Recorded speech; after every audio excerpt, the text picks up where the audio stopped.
Hello, everybody. It's Laura Eisenhower. I'm joined by a very special guest that has just so much information to share, has had quite the life journey. His name is Seth Leaf Pruzansky. And I first want to say hello to you before I tell everybody a little bit about you. Thanks for joining me. Oh, thank you, Laura. Thank you for having me. Yes, my pleasure. So let me tell you a little bit about him.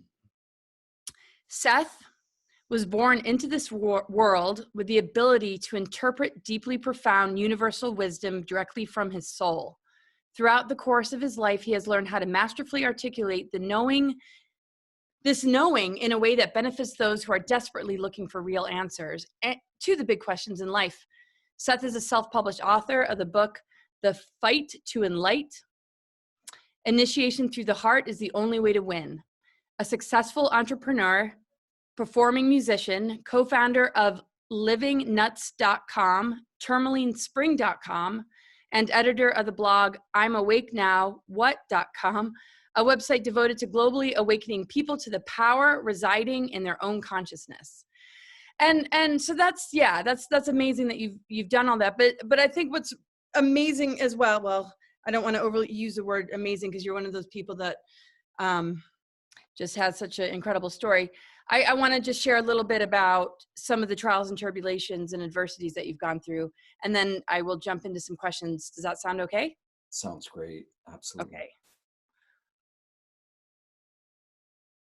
Okay, so the great collective wake-up call is not collective, it's personal. And this is a huge theme that Seth frames his work around. Basically, everything that almost everybody is experiencing collectively from a mental, emotional, and spiritual level as a result of the pandemic, Seth has gone through personally in his own life. Through severe bullying as a child, deadly drug addiction in his early 20s, a decade-long chronic illness, 3 years in prison, and countless near-death experiences throughout his entire life, he has learned to develop a level of resiliency that is both rare but completely possible for anyone to activate and cultivate within themselves. As a result of all of this, he has developed the internal tools, skills, and resources to overcome any trial, tribulation, or setback. He calls these personal occurrences initiations. Essentially, they are divine events that are encouraging us to discover our own greatness, connection to source, and the infinite possibilities that such exploration represents for us as individuals and as a species. So this is just like my favorite kind of stuff because I love to embrace adversity as our friend. And I love that you use the word initiation. And so I just kind of want to start with this question. So as a result of the global pandemic, many people are experiencing fears, feelings, and states of being that they probably never felt before, especially because it's reverberating and affecting everybody across the planet, right? And this is causing many to have major anxiety about the future. It's supposed to feel this way. And this is what you're saying. So let's delve into that. So at this point, it is only by being pushed into our fears that we're able to face them, move beyond it, and create a new expression of reality that may have never existed before. So much of this is in his words as something that we can really dive into. So why don't we start there?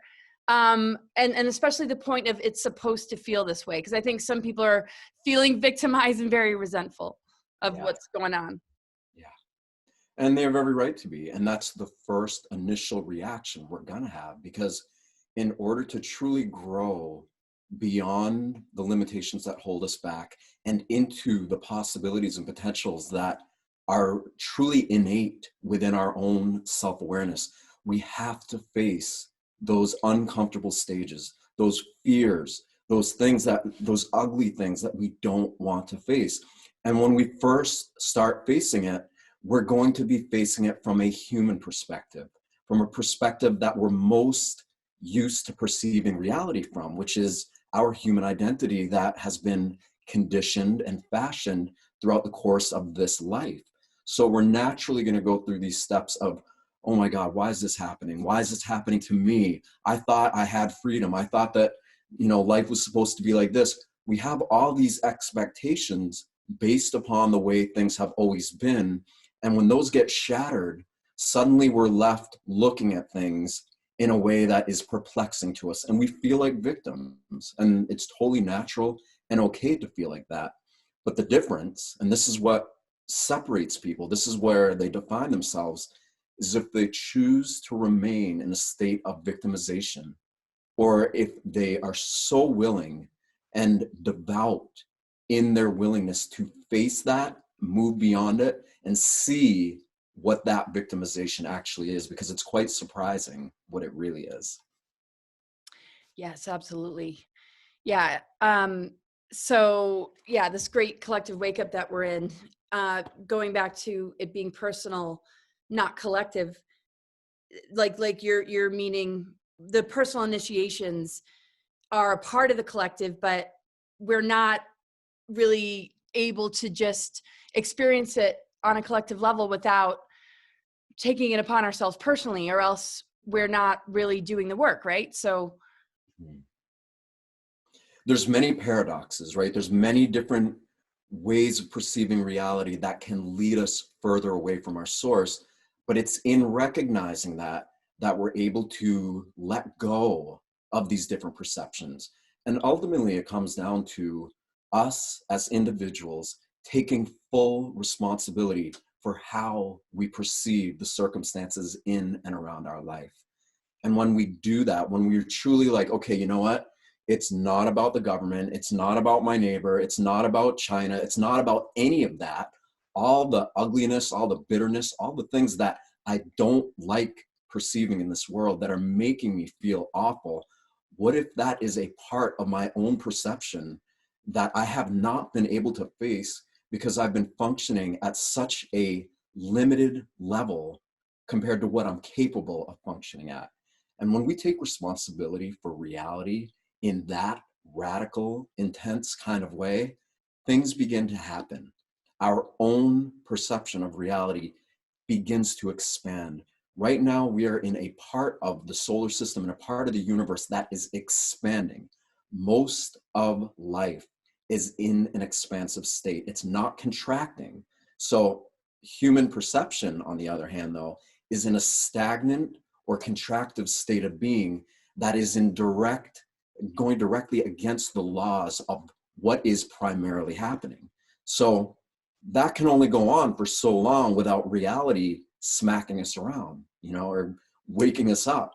So when that happens, then we find that this static or contracted state of perception that we're living in is not reality. It's a temporary, illusory state that, because so many of us believe it to be true, we're giving it the appearance of a temporary reality. And hey, if everybody's doing it, it's normal, it's real, it's just what is, right?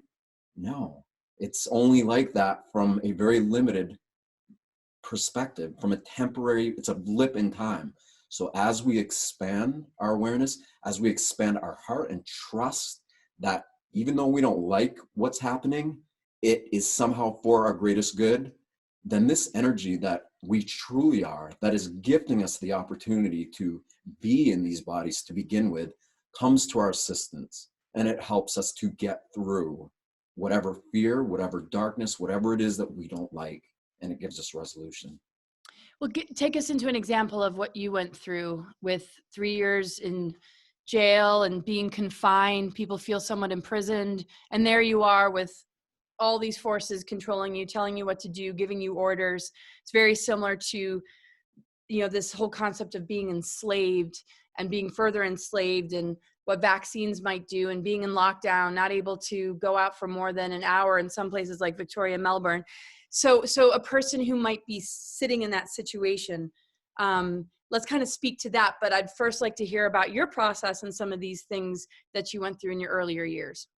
We could go on forever about this, but yeah, so essentially we have this illusion of freedom, most of us, right? Living in the modern civilized world, we believe that we're free. I mean, depending on where the world we are, some places know that they're definitely not free, but most of us have this belief that we're free, but we're only free to a certain extent.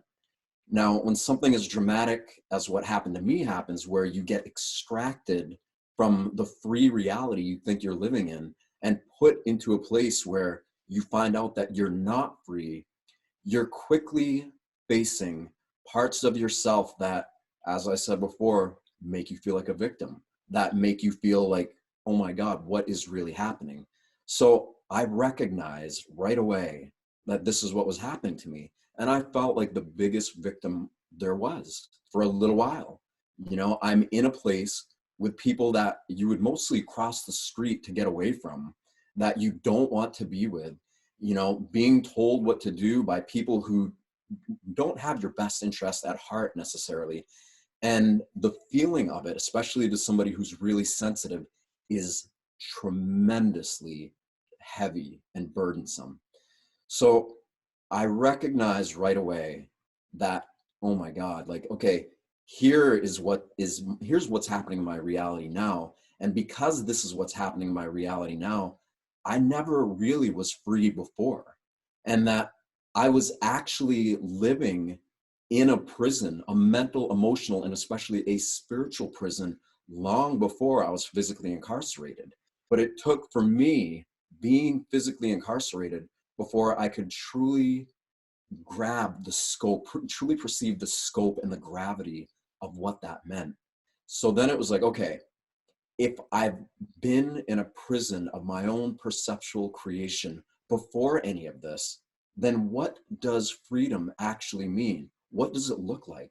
What would I have to do to actually experience freedom, if it even exists at all? And then began a process. You know, I did a few different things, but ultimately it was a process of meditation. But more specifically, it was a state of being that is heart-brain coherence. It's being in coherence with the energy that is animating the human body, that's causing the heart to beat, that's gifting us the opportunity to perceive reality through these human senses. And so I found that the more I was focused on the world around me, the more I felt like a victim. But the more I would train myself to perceive this internal energy that was causing my heart to beat, the less of a victim I felt, and the more in tune with reality as it actually is, I felt. And so it really just became like a common sense kind of thing. It's like, okay, if I get caught up in perceiving the world around me, it hurts. It doesn't feel right. But if I just keep bringing my attention back to this energy that's here, that's causing my heart to beat, that's causing these mind-blowing, incomprehensible anatomical and physiological reactions to take place in my body faster than the speed of light, then not only do I start to feel better, but I start to become aware of things at a level that I wasn't previously aware of in my normal victimized state of being. But here's the interesting thing is the things that you become aware of when you're in a state of personal coherence, they might seem like revelations when you first start to perceive them. It might be like, oh my God, but they're just universal truths that are flowing through everybody. They're in everything, they're in everybody, and it's always been there. But we, in our limited, narrow lens of our perception of reality, just weren't able to see them because we've accepted the density of this reality as normal. And because everybody around us accepts it as normal, we just like, that's it, that's real, that's what's going on. But when we attune ourself, our perception of reality, to this coherence, to this rhythmic beating that is happening inside of us, oh my God, everything changes. Right. So when you started to have those breakthroughs, which are part of, a truth, not just a concept that comes and goes. I mean, it's life altering, right? There was really no turning back, I'm sure, once the ball got rolling. What did you notice about your outer reality shift in the face of that?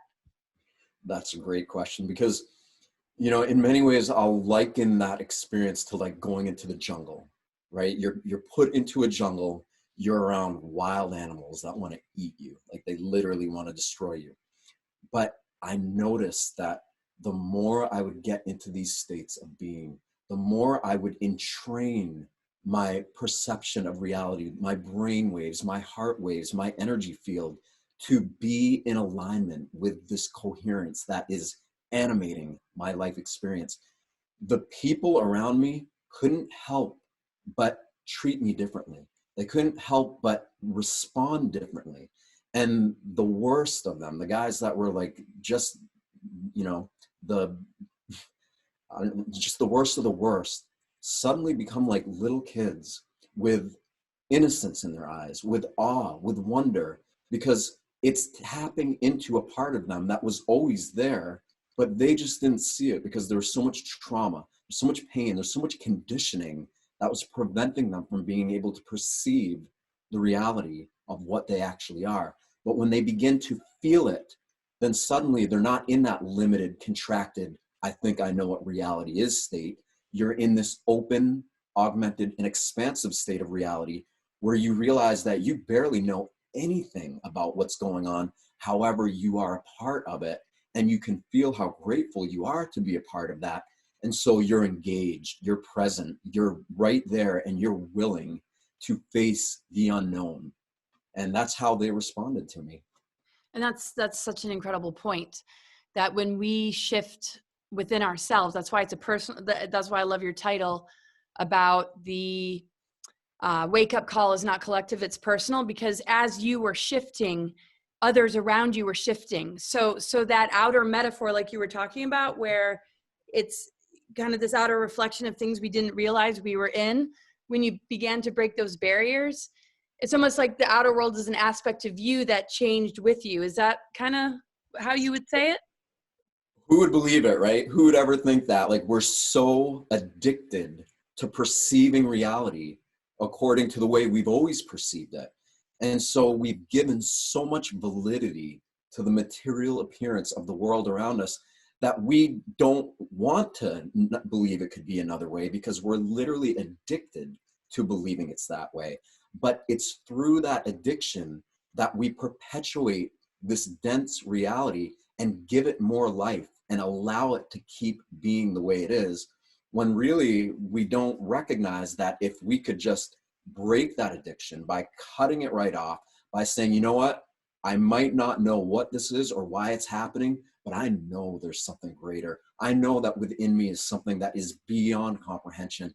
And I'm going to allow that aspect of myself to take over, to break through everything that is holding me back. And when we commit to that energy, you know, that was how I did it, but everybody's going to commit to it or find their own connection to it or their own relationship to it. But when we do that and we find our own relationship to it and we commit to it, we prioritize it, oh my God, the world around us dissolves. Like, this is not what it appears to be, you know, and what it really is suddenly starts coming into view. Do you really feel, though, that people who carry a lot of light are going to get attacked for whatever reason? Do you think maybe it's too polarized towards the light and the attack is to help them to find maybe the shadow? Like, I mean, what would you say in the face of what might seem to be a very positive person, light orientated, who, you know, is attacked, or like an empath being with a narcissist kind of thing, where it doesn't seem like that makes sense because it's not an outer reflection? Yeah, absolutely. It's always going to be like that. But again, what layers and levels are we talking about? Because it's only like that within certain layers and levels and dimensions of perception. But when we're truly committed to this, when we're truly like, I don't care what it takes, like I am going to be what I know I have the potential to be, even if I can't consciously comprehend what that is. When we do that, then we break through the barriers and the limitations that keep these lower polarized energies enslaved and quote unquote attacking us.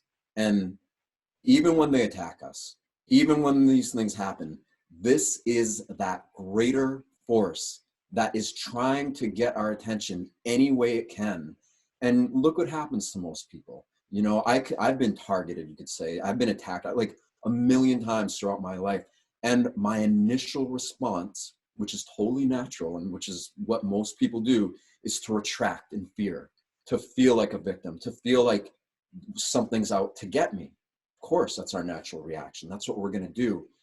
But by being attacked countless times, by being pushed right to the edge of everything that I could handle countless times in this life, I eventually got to a point where I was like, wait a minute, this just doesn't make sense. Like, okay, like everything's out to get me. It's all, but it can't be. And so I got to a point where I was like, what happens if I trust this? What happens if I embrace it? What if I take a radical step and actually start loving my worst enemy? And somehow I just found it within me to be able to do that.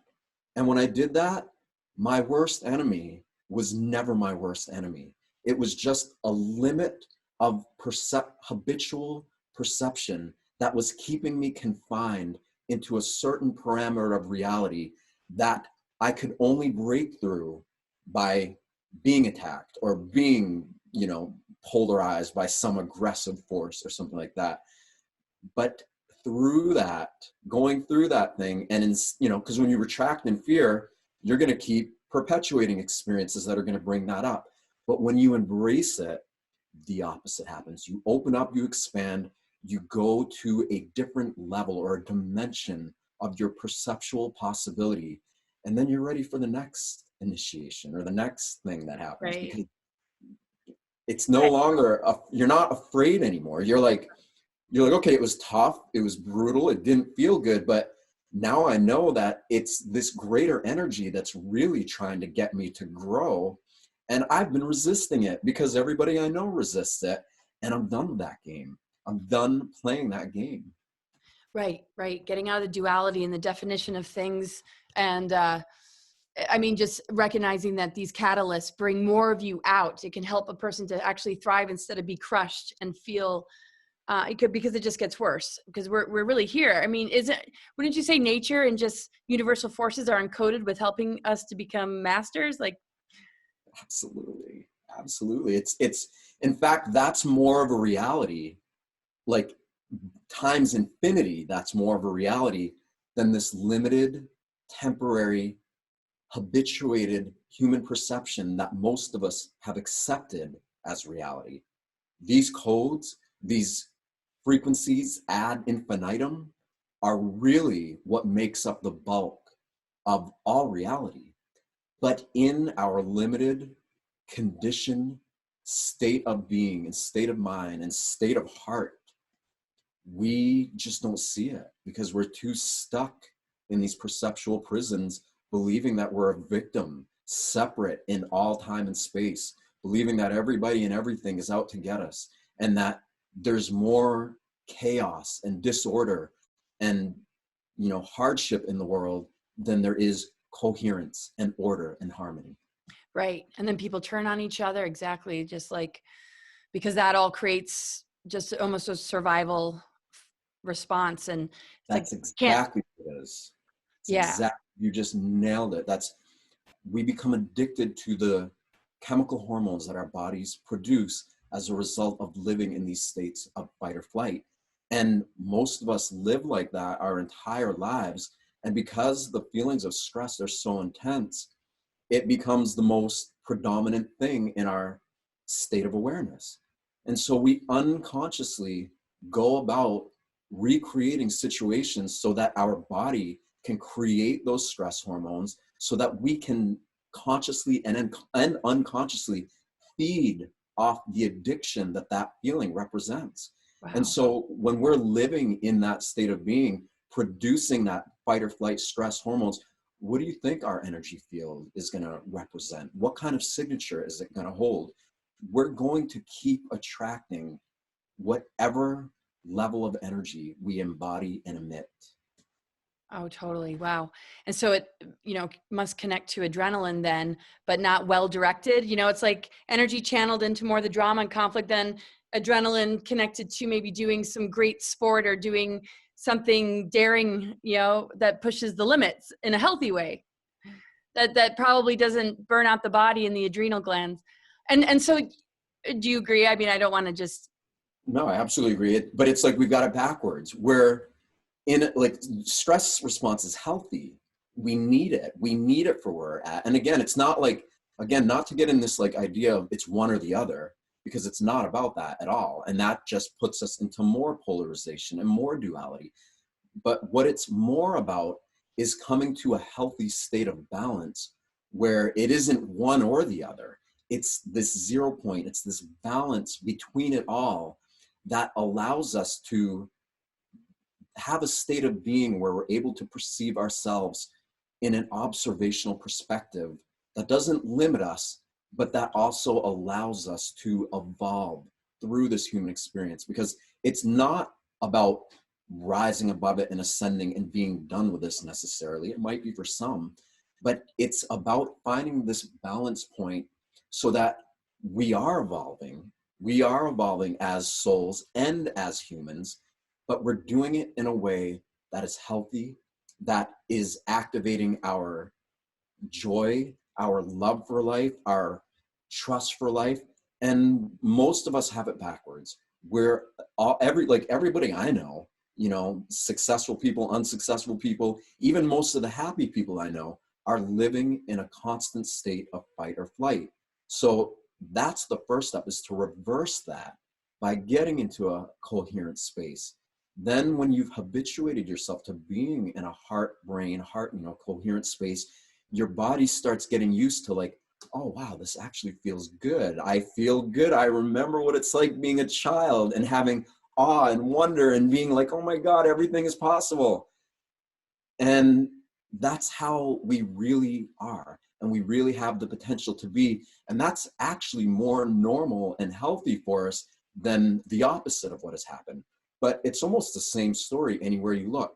We all have this awe and wonder, unless, the poor children who've been abused and stuff right from early in childhood. But most of us experience the awe and wonder and innocence of being a child. And when we're in that state of being, we're in alignment, we're in coherence with our body, and our body is functioning in a way that it has the potential to. But then something happens, and it could be, it's different for all of us. I got bullied. That's what happened for me. I got really severely bullied, and it traumatized me so much that I wasn't able to think or feel greater than that level of trauma that inflicted me. And so the awe and innocence and the wonder that I felt prior to that wasn't accessible to me, because the feeling of trauma and the stress hormones that my body was pumping through me was more intense than anything I had known prior to that. And so I just hadn't cultivated. And see, this is the beautiful part about it. Like, people might be like, oh, okay, so then these states of joy and happiness or whatever that we're feeling aren't as powerful as the stress hormones that we feel. But it's actually not true. It's the opposite. It's that we haven't cultivated them to the potential that they have the potential to be cultivated to. And that's the difference. And that's why I mentioned to you that the human body is essentially an organic, a bioelectric technology that we don't even know the potential of, but that when we intentionally activate and start generating feelings from our, just same way that when we experience trauma or resistance to something in our external world, when we intentionally choose to generate feelings of wholeness, wellness, love, joy, awe, wonder, and we keep training ourselves to produce those feelings inside of us, those feelings lead to greater feelings. They lead to feelings that there aren't even words to describe. And that is what brings us closer to this perceptual ceiling that many of us are stuck under, that keeps us feeling separate in space and time. Seems like what you just described is like the root of addiction, sort of the fear that can't be activated organically. And so one has to find a crutch to release the stress. And then that ends up being, and you experienced, some addiction in your life, and even a chronic illness for more than a decade. So tell us a little bit about your healing process, and when you see kind of the world around you on a collective level with this sort of pandemic, what that metaphor is for the collective as far as our growth period as a collective and what the initiation for humanity is. But that's two questions in one. So let's start with your healing journey when it comes to addiction. And if, what I just said feels like, accurate to what you said about that crutch when you aren't sure that those positive energies are going to fire, that a person, because they've experienced so much trauma, will turn to a substance instead. But if they can let go of it, it's like, right, it returns eventually. It's almost like an atrophied muscle you just have to exercise.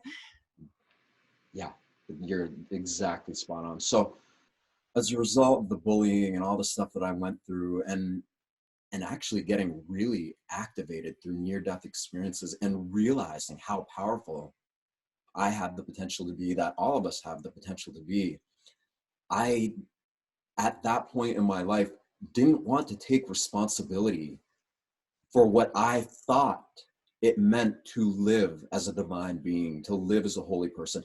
I had my own pre-stigmatized beliefs around it and thought that I had to be a certain way in order to uphold the integrity of what that represented in my mind. And I didn't want that responsibility.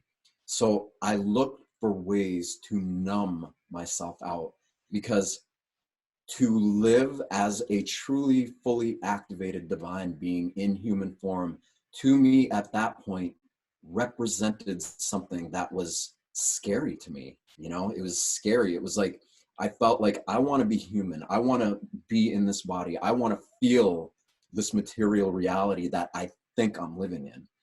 And I got really addicted to heroin, really severely addicted to it, because it was, you know, all the other, I did a whole bunch of other drugs before that, but none of them did anything. Like I mean, they worked, believe me, they definitely had an effect, but they didn't get rid of the trauma that I felt from bullying, and they didn't numb down the potential or the activation that I had also experienced through these near-death experiences. But heroin was the first thing that actually numbed it down. And it made me feel human for the first time in a long time, which is so ironic, you know? But my God, what a dark road. What a horrible thing to go down, because the effects that you feel of numbing yourself and being in your body, I mean, when you first start doing it, your body just starts violently vomiting, you know, and you like, but it's a very human thing. Like, you feel very in your body and very grounded. But when I started watching my friends around me die, when I started having really severe overdoses and realizing, like, oh my God, this isn't just numbing out my ability to perceive at greater levels, it's going to kill me. Then I had to make a decision. And the decision was, I'm going to stop this, and I'm just going to totally kick it, and I'm not going to do it again. And I'm going to start taking responsibility for what I know I will never ultimately be able to escape from anyway. And that's what I did. You know, I kicked the habit, I kicked using it. It took me a few times, but when I finally did, I stopped using, and I started training myself in the ways that we talked about. And that's what enabled me to get through the severity of it. And, you know, it wasn't just heroin, it was crystal meth, it was cocaine, it was a mess. It was really severe. So when you finally, when you just said you knew it was going to kill you and you started to heal and rehabilitate, was that before or after the 12-year kind of chronic illness thing, or was it all kind of in the same? That was before. So here's what's interesting. So after I got clean and realizing how close to death I actually was, like how I almost literally killed my physical body, I started getting into health. I started getting into yoga and meditation, like all these things that I still love and I'm into, but don't necessarily identify with. I started getting into all these things and practicing them, but the whole time I wasn't taking responsibility for what I ultimately knew I had to take responsibility for, because I still had preconditioned belief systems around what it meant to be a truly activated being.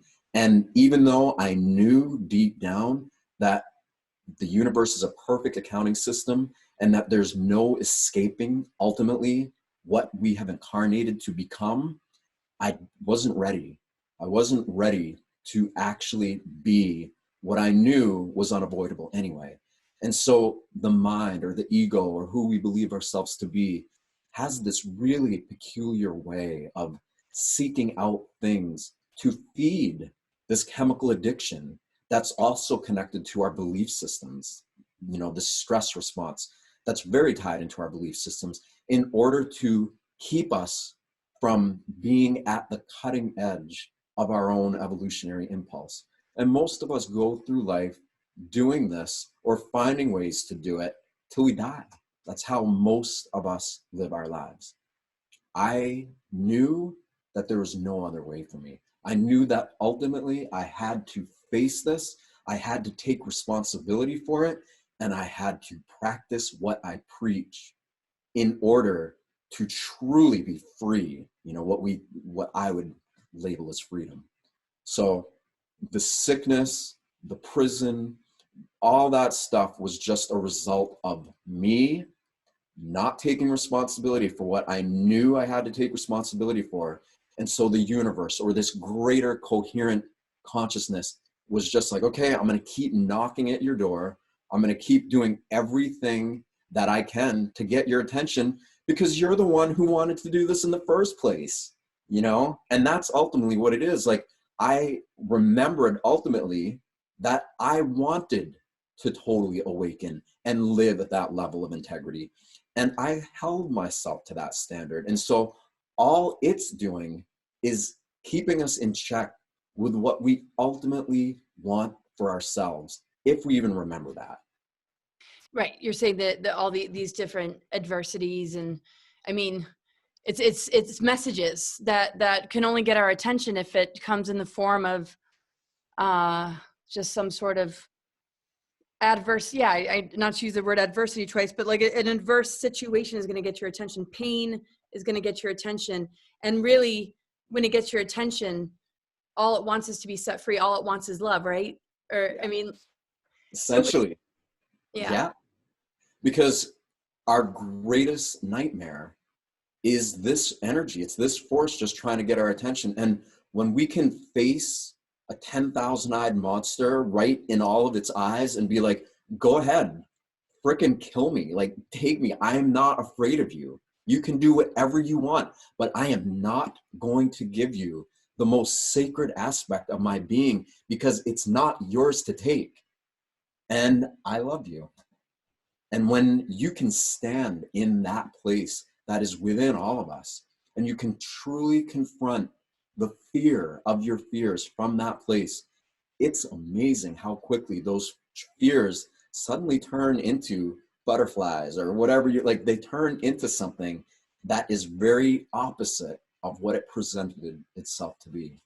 Right. It's almost like facing the fragmented aspects of ourself on the outside, the dark places in us that we need to confront outside of ourselves, the wounded child, the past life traumas or whatever. And when we confront it, we have a choice in that moment. Are we going to reject that part of ourselves, or are we going to integrate it? Right. Is that kind of what you're saying? It's exactly it.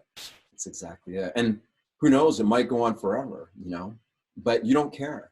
Like, just because you've reached a certain level of evolutionary awareness, or whatever you want to call it, it doesn't mean that you're not going to continue facing things that you don't like. It just means that you're enabled to face things at a greater capacity or a greater amplitude than what you were previously used to. And that there's many different reasons or ways of looking at that. But ultimately, it's like there's this greater evolutionary force, this impulse that has imagined all of this into existence, you could say. And we have somehow voluntarily separated ourselves from it so that it can re-experience the essence of what it truly is through us. And we prevent or enable that process with our willingness. And when we allow it to happen and we enable it to happen, then we grow and it grows, and this greater evolutionary impulse comes out of it that, for all we know, may have never existed anywhere in any dimension, in any space or time ever, for all we know. So even though it's not the process of being birthed or rebirthed or born isn't comfortable, it's necessary for the greater evolutionary impulse of the entirety of this force that is unifying all of us. Yeah, I love just the way you put things. It's really, really great. And I mean, here we are in our world facing this pandemic. I mean, how do you personally make sense out of the artificial component of what you're seeing, the human level on a collective level of what you're seeing as far as these sort of new world order agendas breathing down our neck? You know, how would you describe the growth period for humanity and what we're facing and what that's here to teach us? And I know there's the individual because it is personal, but kind of as a maybe species, like how do you interpret this for yourself when you look at what's going on in the world? So I'm very much into Rupert Sheldrake's theory of morphogenic fields and the 100th monkey effect. It's the same thing. We as a species have collectively and generationally evolved with such a limited perception of who and what we are that we have almost empowered these quote unquote negative forces to exist and have the power over us that they do, because it's by empowering them that we are offered the opportunity to be controlled, to be instilled with fear, to have all the things that we don't want to have happen to us, that we deeper down ultimately know we have to have happen to us in order for us to wake up at a level way greater than we could ever begin to imagine. And so in many ways, we have enabled or empowered all of this to go on to the degree that it's like a runaway train, right? And it's just going to keep happening, and it's always going to keep happening until we as individuals wake up to this force that is animating us, that's gifting us the opportunity to live. And when enough of us choose that we're done with this, we don't care, like literally energetically stand up to this stuff and be like, we are not going to allow you to do what you think we're doing. And you know what? You can kill us, you can do whatever you want to us, but we are something that you cannot kill. We are something that is so much greater than all of your fear and darkness and incoherence could ever comprehend. And no matter what you think you're doing to us, you're not doing that, because we truly are that. So when we get into that space, then that is how that will change. And when enough of us get into that personal place of coherence, then we begin to activate that 100th monkey effect, where like Roger Bannister in the 4-minute mile, like nobody believed it was possible. Then he broke the 4-minute mile and suddenly tons of people were able to do it. It's the same thing with this. When an individual starts choosing to consciously become coherent with the energy that is animating their being to the degree that their entire being is in harmony and in coherence with this energy, then all these dormant energy centers that are all through our body and all around our body, they start to become activated just as a result of us choosing to dwell in this coherent field long enough. When enough of us do that as individuals, then it's going to make it so much easier for many others to do it. And that level of coherence, personal coherence, starts to become entrained with global coherence. And global coherence is entrained with universal coherence. And it just keeps going greater and greater to the source of all this, where it actually comes from. So when we as individuals do this, and we choose to do it, then it's almost like none of that stuff even really exists anyway. It just seems like it because we're so addicted to believing it to be that way. But it's not going to change until we choose to break that habit. Right. And you've lived a life journey that's very much the micro, macro, just seeing what you've gone through, how it shifted your world, and how that also feeds into the collective, because we meet somewhere in the unified field, I suppose. And everybody's individual process, looking at what's going on in the outer world as an opportunity, like you took with adversity and illness and being in jail and all these different things that you went through, to have it awaken you and open you up. Say a bunch of people are doing it and we don't reach critical mass. Do you feel there's a timeline split? Do you feel like those that are finding a level of self-mastery, I guess, for lack of a better word, are going to branch off into their own timeline? I know that's almost predictive and there's some mysteries maybe we can't solve, but do you feel that an individual that has this figured out is at the mercy of those who don't when it comes to a planetary system or a humanity? To a degree, yeah. I mean, again, it comes back to whatever perceptual ceilings are encompassing that individual.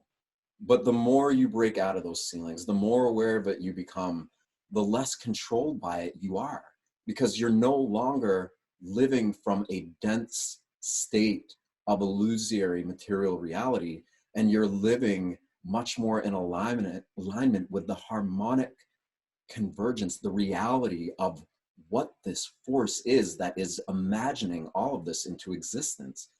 And so in that regard, we've already won. Like, we've already won. This has already been decided, but it wouldn't be any fun to do that because there wouldn't be any opportunities for growth. So we got to play along with the drama. We got to play along with it. We got to like really get into it and really play our roles and live it out and just be a part of it, because that's how we grow. That's how this evolves. That's how it turns into what it can be. I mean, yeah, I could sit back and stay in a cave and just be totally content with my own level of development and not feel like I need to do anything. But it just wouldn't be playful of me to do that. It wouldn't be fun. It wouldn't, like, come on, like, we are changing ourselves and we are changing reality as a whole as we know it. And we are doing it in alignment with a force that is so much greater than the most appeared evil and darkest forces that we perceive with our human senses on this planet. Oh gosh, and when you said that, I just had this image of like, you know, somebody with a vaccine in their hand, and it's just like, Yeah, it's just so it's so minuscule compared to our greater potential, and we expand these things to and have them take over our reality, and this is really nudging us in the right direction if we can look at it in that way, and that's what the wisdom of your journey is all about, right? that's exactly what it is. And again, like, see, like, you're smiling now and you're like it wants, there's like this point where, because when we perceive it according to the way we've always perceived it, it's very heavy, it's very serious, it's very scary, it's very dense, it's very something that we don't want to even think about. And so we try to ignore it or try to act like it's not going on, or, you know, hence why I said that the collective wake-up call is not collective, it's personal. People feel like, oh, okay, others are dealing with this. Like, there's people out there who are dealing with this, so I don't have to deal with it. Many people will do that. They don't want to take responsibility for how they perceive all this because it's very dense, it's very scary, it's very heavy. But that's the thing. Like, it's only like that when we feed that kind of energy into it. And hence, returning to that state of innocence, of awe, of wonder, and most of us know that state. Most of us do. Yes, it's awful. Tons of terrible children have been abused and all that, and maybe they didn't get to experience that. But most of us know what it's like to feel joy, to smile, to be happy, to feel love in the world for somebody or for something. And that is the state of joy, of awareness that we have the opportunity to return to now. And one of the best ways to do that is to have this playful, not so serious attitude. Like, everybody I know is so damn serious. And I get it. I get why. I used to be the same way. Like, it's some serious shit going on, right? But that's even more of a reason to not be serious. That's even more of a reason to lighten up and get playful and start being like, you know what, like this looks awful, but I know it's not. Like, look at behind you, look at that tapestry, like, look at where we are, you know, where, like, if you put it into perception, we're on a blue-green living rock that is floating in the middle of a solar system, that's in a galaxy, that's in a universe, that's in a I mean, it's like this fractal reality that is incomprehensible to our preconditioned, stressed out human self, that we just totally bought right into the whole illusion of it all, to the degree that we think it's real and we keep perpetuating it, never even knowing that we are the only thing. It's that separate sense of self is the only thing that prevents us from just being like, I'll tell you what, all the drugs, all the everything that I've ever done, and all the peak experiences that I've had on it, and I've had some really peak experiences doing drugs, nothing compares to what it feels like when it really happens to you. When you really let go from a human level and you start attuning your human perception to this incomprehensibly beautiful, magnificent energy that is animating your being, and you feel what it's like for that energy to just open up all the channels of your body and just come into you and light you up. There's nothing in the world that feels like that, and there's nothing that can take that away from us. It's the most empowering. It's strange at first, like when it happens, like we resist.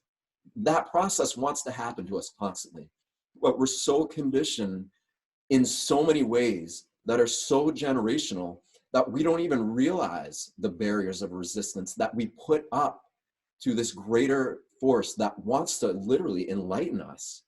And so we live our lives just constantly putting up barriers to it.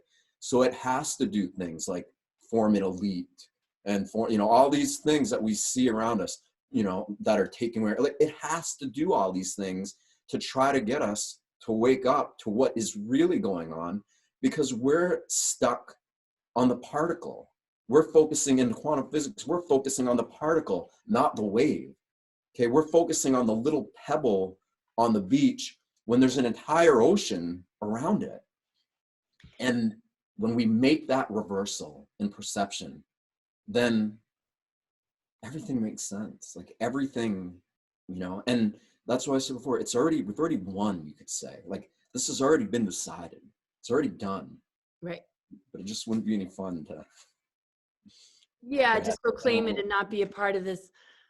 I mean, it's almost like the things that threaten to enslave us are the things that can set us free. If we can understand it's showing up to remind us that we're still holding on to something, and that might be very unconscious, maybe in an ancestral pattern, maybe some societal programming, a childhood wound, whatever, that these things are coming to threaten us, so that we look inside and say, why would I comply? And if I have to fight against it, do I need to fight, or can I do what you did in the face of the worst of the worst in the jail cell, right? And then it starts to change, the energy starts to change. And am I right in how I interpreted that? You're spot on. It's exactly what it is. Like we are, and this is so much deeper. It goes so much more beneath the surface of what we appear to be viewing with our normal senses.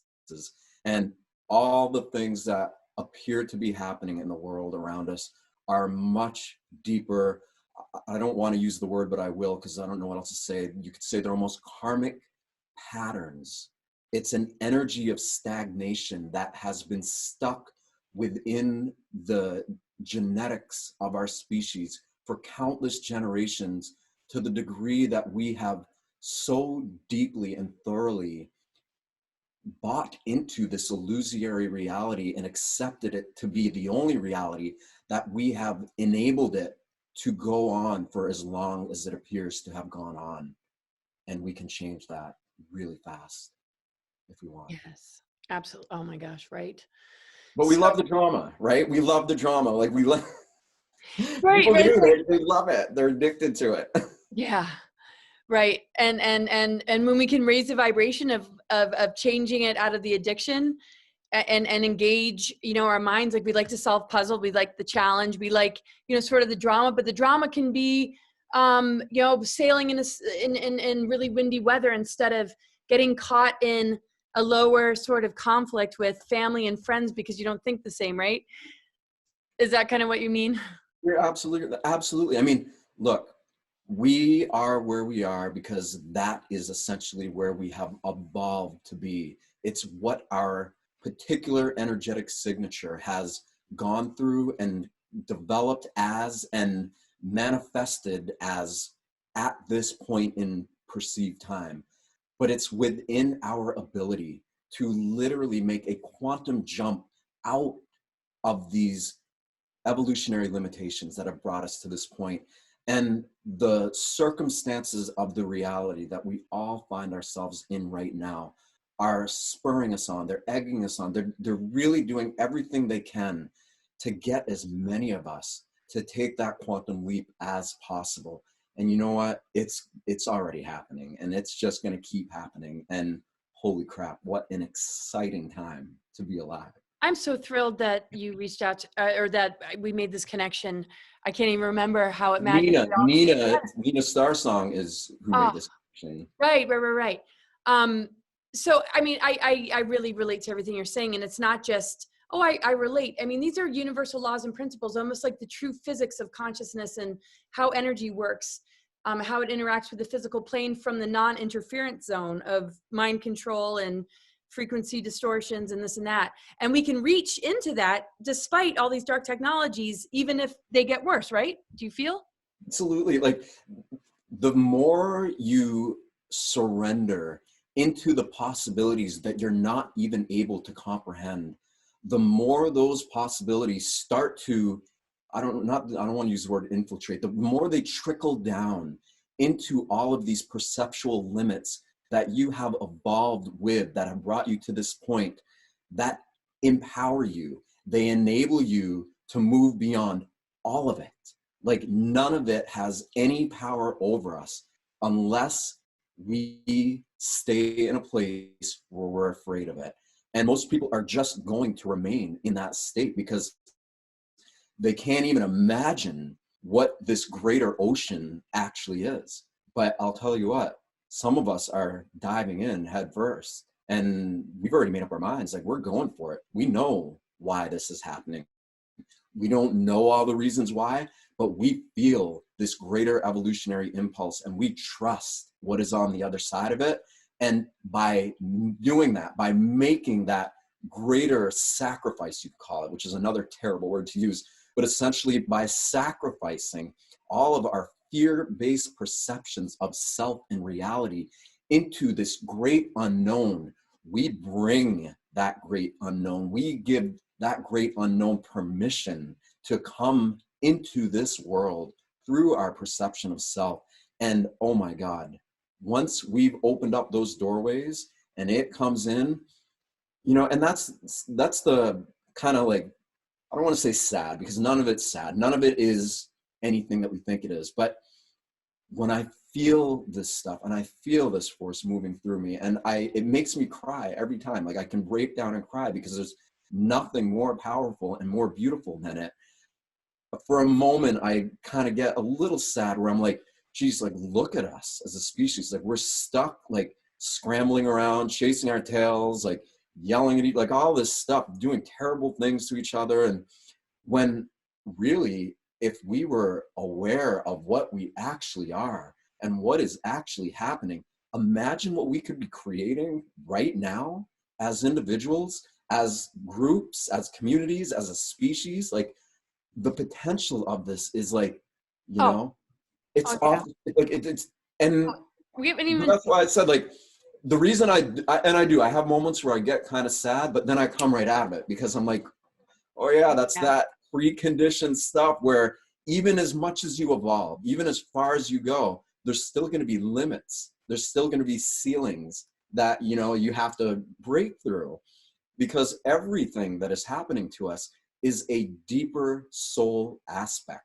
It's another fragmented aspect of our perception of self that we have lost along the trail and pathway of time, of evolution through our human journeys, through our plant journeys, through our animal journeys. We've all been everything in every form. And within us is the memory of what it is to come from source, to come out of source, to go into dense physical material separation, and to live in that perceived state of separation for countless, quote unquote, years in perceived human time. So we know what that's like. And we have come to a place in our human perception where we're ready. We're ready to be like, okay, Yeah. it's time to be done with that. And Yeah. it's time to call the potential back. Yeah, not be siphoned off of. I mean, you know, a parasitic system can only exist if it has a host. So we got to stop being the host, right? And you said some really awesome things, and it just reminded me of, you know, when I see like a weapon or like chemtrails or just something that's been weaponized, I try and remind myself that that's a tool for my healing, because it's reminding, you know, it's like, I mean, we're alchemists. We can change things through perception. We give things meaning way more than it needs to define us, right? Do you think? Absolutely, like a bazillion infinite percent. But think about how, like, what a radical concept that is for most people, right? Because they're perceiving things according to the way they've always perceived them. So they're perceiving things in a very three-dimensional or a very limited perception of reality that they have both consciously and unconsciously accepted as normal. And so to embrace these things that are trying to antagonize and that we think are hurting us as something that is a tool for our evolutionary development is like, holy freaking crap. Like, where do we even begin with that, right? But you know what?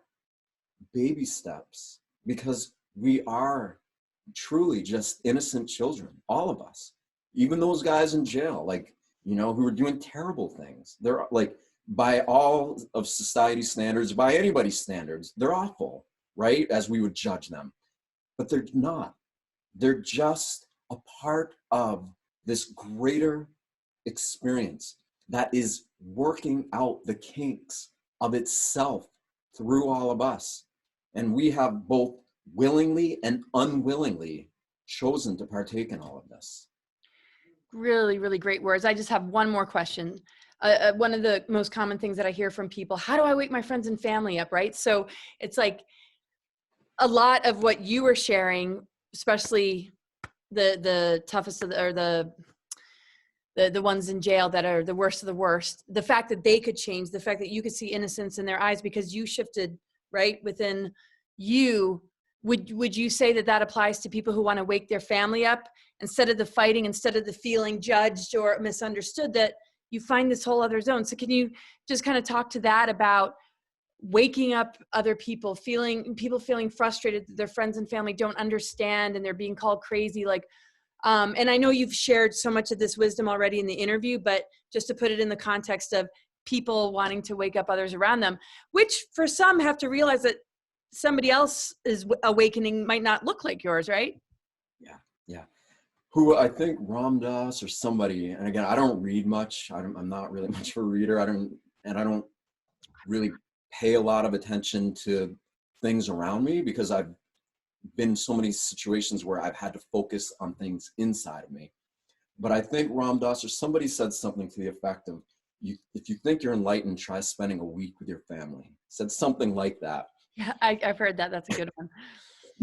But again, what this all comes down to is, how much are you taking responsibility for what you bring to the table?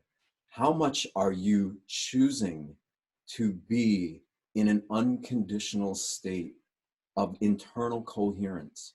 Because the more you choose to do that, the more you choose to habituate that, the more you start to override your normal stress responses to reality, your normal thoughts, behaviors, and actions, and the way you're most used to interacting with others in the world. If you're interacting with others in the world and you're trying to change them and you're like doing all this stuff, you're in the past. You're in your own past conditioning. You're in your own past belief systems, and you're not doing the work that you may not even know you're capable of doing. And that's always what it comes down to. Because when you get into a state of coherence, personal coherence, heart-brain coherence, whole body coherence, which then turns into like a whole soul coherence. When you get into that state, coherence resonates or vibrates at a frequency that is so much higher than incoherence. That incoherence has no choice but to be entrained by something that is truly generating coherent energy. Because when we turn on all those aspects of those, for most of us, dormant aspects of our mind and body, we become a source of free energy, literally. And when we become that, and we are like, okay, not only do I know it's there, because a lot of people have a feeling that it's there, but the ones who have been like, you know what, I am getting the heck out of the way, and I am going to let this force that I know to be the one that gives birth to universes manage the details of my life, then it does. And when it does, you start creating an energy, and you can't help, though others around you can't help but feel it. Because again, coherence entrains incoherence, but it's up to us to do the work. And so if things aren't looking too good around us, all it means is that we just have more work to do, because we love the drama and we love the addiction to this human story that we're all a part of. And we're just so bought into it that we love it and are more addicted to it than we love the source of what we actually are, of what we actually come from. And so our task then, if we want to move beyond such limitations, is to start training ourselves into these coherent states of being that we all actually are and have the potential to be, because it's all that's going on anyway. Right, and you said it far exceeds any experience you've ever had on drugs. Just that feeling once you get there, once you give it time, and it really doesn't take that long. I mean, the healing process really doesn't take that long if there's consistency. I mean, things can accelerate so quickly just with a shift of perception. And I just want to make sure that I ask if there's anything that we weren't able to cover, or that I didn't ask you, or that you weren't able to bring up, that you want to share now before we close. I'm just so blown away. I've just enjoyed this conversation so much. It's actually hard to break away, but I know that when they go for Tammy, we'll definitely have to do something like this again. But yeah, anything that you want to make sure that you share that we didn't get a chance to share? Yeah, well, first of all, this can go on forever, because it actually is forever. And that's the reality of it. So we're there, we're part of it. But yeah, I want to encourage everybody on this planet who feels constrained by the effects of this pandemic and everything that's happening to us, that we perceive as happening to us as a result of it, to really tap into the part of themselves that can somehow trust what's happening, that can somehow know that, you know what, I don't like it, but what if there was a part of me that trusts it and could love it? And what would that feel like? What would that be like? Start working your contemplative centers. You know, so many of us are so stuck in these hormones of stress that we're in the lower parts of our body, the survival parts of our body. But from our heart up are the more contemplative glands and energy centers and plexuses of our entire body that for most of us are very inactive, but they become activated by our willingness to activate them. And we do this by first getting into our heart, hence heart-brain coherence, because the heart is in the middle of these energy centers. So when we get into that heart space, then suddenly we're not as afraid of all these things that are out to get us. And the more we develop that heart awareness, and I always give this, it's such a crude example, but it's such a good one. Do we have a minute more? Yeah. Okay.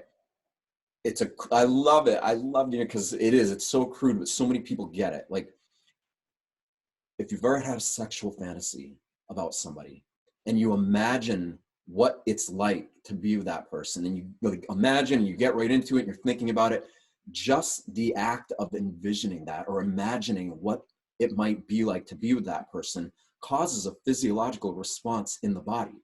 We all know what happens. All the blood and energy goes to our private spots, and we become prepared to do whatever happens next from that point, which everybody knows.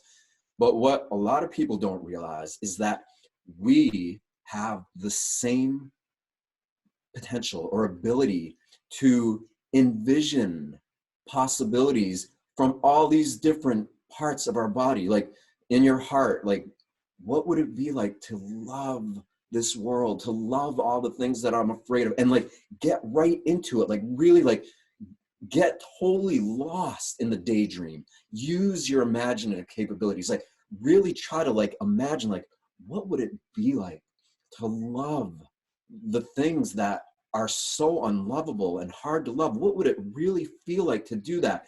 And in the same way that your sexual organs get turned on, your heart will, all that energy will go to your heart. It will enlarge and it will start creating feelings that are in alignment with your imaginative capabilities.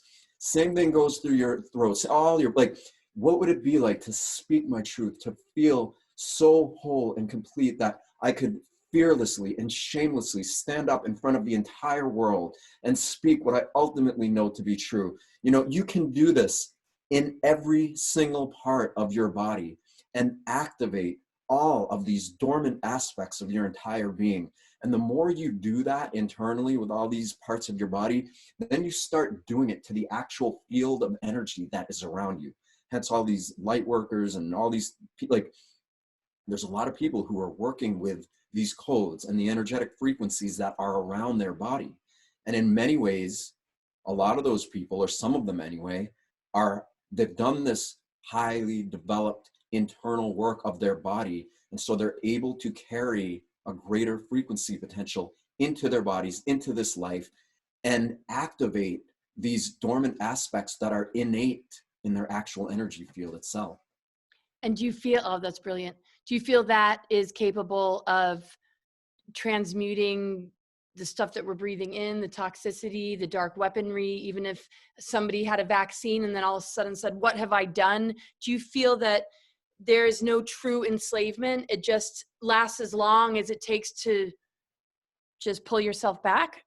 And that's my last question. I could just keep talking. Think about how hard to accept that would be for most people. Like most people would never on their best day want to accept that as a possibility, because that would mean surrendering the victimization that the ego has held onto for countless generations. And what we're seeing on this earth right now with all this war and strife and conflict and incoherence is individuals unconsciously holding on to the development of their own egoic traits more than the potential of their soul through their body. People will fight and kill each other over defending what their ego has evolved with through countless generations. So from that perspective, it is pretty heavy. Right. You know? So for some, it's a reality that they can't really be shaken from.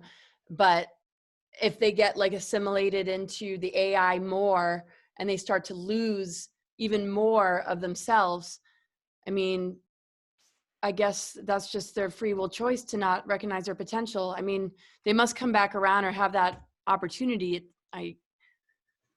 Everything that we perceive with our normal human senses, including the AI, including everything, is enveloped within a container of something that we can't even comprehend. But it's definitely organic in nature. It's definitely a living geometric entity. It's a field that is highly intelligent, that is self-evolutioning. It is evolving itself through all of this. And when we get beyond who we believe ourselves to be and how all of this appears to be, then we start to activate the part of ourself that is already a part of this greater being that is doing what it's doing. And none of what we think is happening to us here is happening to us anymore. It's just so incredible because you have the real life experience. What you share comes from real direct experience. You've put out so much. You've got all these great websites and this book. And just maybe before we close, tell us a little bit maybe about that and where we can find you. And I just want to say I'm so grateful that you came on. I mean, people are going to listen to this. It's just like it is like the best medicine right now. And I wow. I It's know. amazing. Yeah. Thank you. And look, like that's when, like, all these things that I speak of are things that were taught to me and that I learned by going through things that I shouldn't have survived through, things that most of my friends didn't survive through. And I went through all of this because this part of me was so alive and well, and it wanted me to experience the polarity and the duality and all that, so that I was better able to understand the human condition for where we're at right now. Because I truly believe that those of us who are going through these really difficult things are doing it to lighten up the load for the rest of us. Because everything that I've shared and that we've talked about and exchanged here, like, it actually isn't that big a deal. It's the biggest deal, but it seems like it's a big deal for somebody who's just so enveloped in this 3D reality. So that book I wrote when I was incarcerated, and I never intended to publish it or put it out into the world. I wrote it as a way, it was like one of the first coping mechanisms that I had when I went to prison. You know, I was like, what do I, like, I'm in prison. I've been taken out of reality and put in a place. You know, I grew up in the woods of Maine. You know, I was living off the land. I was like, prison was not my place, you could say, you know? So I was shocked. I was traumatized by it. But I've had so much trauma throughout my entire life that I have been able to develop these coping mechanisms and skills to bounce back and be resilient in the face of it. And every time it's the same thing that I've been sharing all night, is that it's this greater force trying to work itself through us. So my first instinct was like, okay, I got to write out my entire life story so I can look for patterns of limiting beliefs that would cause me to end up in a prison. And sure enough, right away, I started seeing these patterns. And I was like, oh my God, like, it was so obvious, but I had never looked at it from such an observational perspective. And plus, it was very cathartic because I was getting all of this past stuff out of me and putting it on paper and like getting it out and pushing it away. And you know, it was 1,050 handwritten pages. It was this big, huge thing. And I let a few people in there read it because people have plenty of time in there and they just are looking for things to do. And they were like, you have to put this out. Like, this could change the world. And I'm like, and back then I'm like, no way. Like, it's so personal, you know, but they just kept pushing me and pushing me. And so then I let other people read it and they were like, same thing. Everybody's like, you got to put this out there. This is a true medicine story. It is something that can transform human consciousness because it represents, as you said earlier, it's like the microscopic and the macroscopic elements of the human journey as we go through this journey of separation and reconnect to what we ultimately are. And so I wrote it. It's a memoir, but I wrote it from a observational perspective so that it's about you, the reader, so that it's about us, the collective. And I just did that naturally. I didn't plan on doing it. It wasn't like, it just came out like that because it was like this greater thing that I was tapping into that was enabling me to write it like that, you know? And when I got out of prison, Eckhart Tolle's publishing company found it. They found out about me through random people and they were like, let's see it, we want to hear it, you know, and they were like, oh my God, this is going to be huge. We're going to publish it and blah, blah, blah. But they're like, you don't have a social media platform. And it's like, well, yeah, I've been in prison. Like I wasn't focusing on building social media, you know? But that ended up not happening just because I didn't have a platform, and I wasn't ready at that point anyway, because I knew that to put this book out there, I had to truly be a living example of everything that it represented. And so I have just been doing this work. I have been working on myself. I've been facing all the things that nobody wants to face, because I know what's on the other side of it. And I know that for me to not do that would be me letting everybody and everything down around me. And I've got way too much integrity to do that. Like, I love us. I love all of us. I love what we have the potential to be. And when I see people beginning to feel what it is they truly are and how it enables them to live in a greater way and what we can potentially create from that place, I get excited. And I'm like, you know what? I'm the first to raise my hand to, like, okay, let's go through some brutal stuff, because you know what? I know what has the potential to come out of it. Now, I want to preface that with saying, like, I am looking for, and it's funny, I was talking about this with Nina, like, we're like, man, because she's been through a lot too. We're like, we're looking forward to new seasons, to brighter days. And we know they're possible. We know they're coming. Hence the necessity for people to take this stuff seriously, to put it into practice, and to do this work. Because yes, everything is what we've been talking about all night. It all is like that anyway. But for whatever reason, we have these deeper soul contracts, you could say. I don't like using all these buzzwords, but essentially that's what it is. There's some kind of unspoken, unconscious obligation to fulfill these karmic destinies that have been enacted and are playing out over trillions of human years, you could say, to the degree that it has brought us all to this point in time, here, now, where we have the potential to not only just awaken, but turn this into something that may never have existed in anywhere, in any place, in any time, in any dimension, anywhere.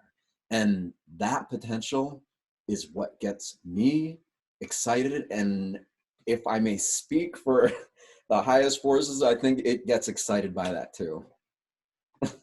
Oh, that's I say incredible. that humbly. Oh, that's so awesome.